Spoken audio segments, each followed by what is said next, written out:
কচোন বাৰু তহঁতি আমাৰ অসমত চোৰৰ সংখ্যা কমাবলৈ কি কৰিব লাগিব? ছাৰ কেইটা উত্তৰ দিব লাগিব?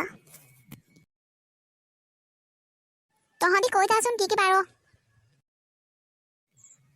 ছাৰ চোৰবোৰক পুলিচ বনাই দিব লাগে, তেতিয়া চোৰৰ সংখ্যা কমি যাব। ঐ বুৰ্বক, তই যিটো উপায় দিছ সেইটোৱে ব্যৱহাৰ কৰিলে আৰু চোৰৰ সংখ্যা বাঢ়িবহে। কেনেকৈ বাঢ়িব ছাৰ?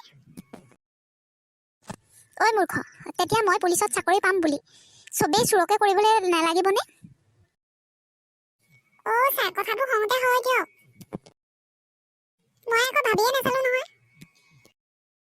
মই একো ভাবিয়ে গৈছিলোঁ নাই, কথা ক'বলৈ আহিছোঁ। ছাৰ বেলেগ এটা উপায় আছে, কম নি? কি কচোন? ছাৰ অসমত যিমান মানুহ আছে চবকে যি বস্তু প্ৰয়োজন হয় চব ফ্ৰীকৈ দি দিব লাগে। তেতিয়া কি হ'ব?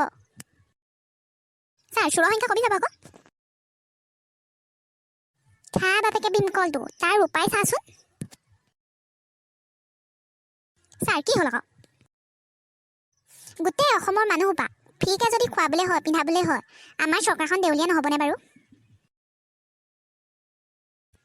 তেতিয়াহ'লে ছাৰ আৰু উপায় দিবলৈ নাই আৰু, চোৰকে কৰি থাকিবলৈ দিয়ক। হ'ব দে, এইবাৰ কচোন ফেচবুকৰ ভাল দুটা দিশৰ কথা।